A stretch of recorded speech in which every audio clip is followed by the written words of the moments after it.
Mbega urukundo rw'Imana yacu, tawarondora uko rungana, rusumba ukwezi, rusumba izuba, kandi ikuzimu rugerayo rwatumiye. Yesu aza mu isi yacu, gwindusha turuhure, na cya kirara cy'inzererezi rwatumye sacyakira. Mbese urukundo rw'Imana yacu twagereranywa n'iki? Mu ijuru n'isi baruririmbe kugeza iteka ryose.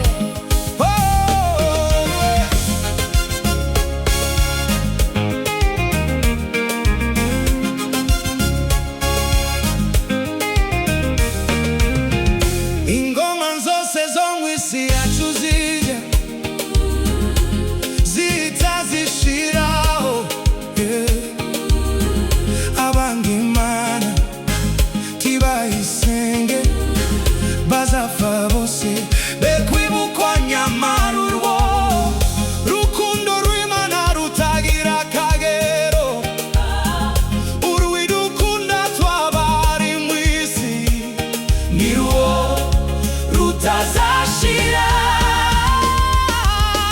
Mbese urukundo rw'Imana yacu twagereranywa n'iki? Mu ijuru n'isi baruririmbe kugeza iteka ryose.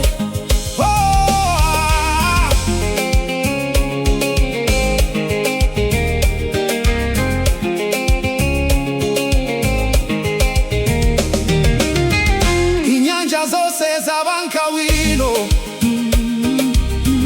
ijuru rikaba impapuro, ibyatsi nabyo bakabigira, byose uducumu tw'abanditsi, ab'isi bose bakandikaho iby'urukundo rwayo, tibabimara tibyakwirwaho, hakaba inyanja ariyo.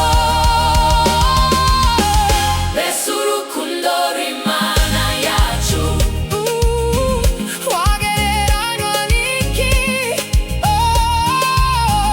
Mu ijuru n'isi baruririmbe kugeza iteka ryose, kandi ukwikunda umwana wayo je nikwikunda, takwiriye nari umugome nukwimpa Yesu kwambambirwe ku musaraba mubo, yacunguje ayo maraso nzi yuko nanje ndimo nzajya ndirimba urwo rukundo dukwize mu isi yose.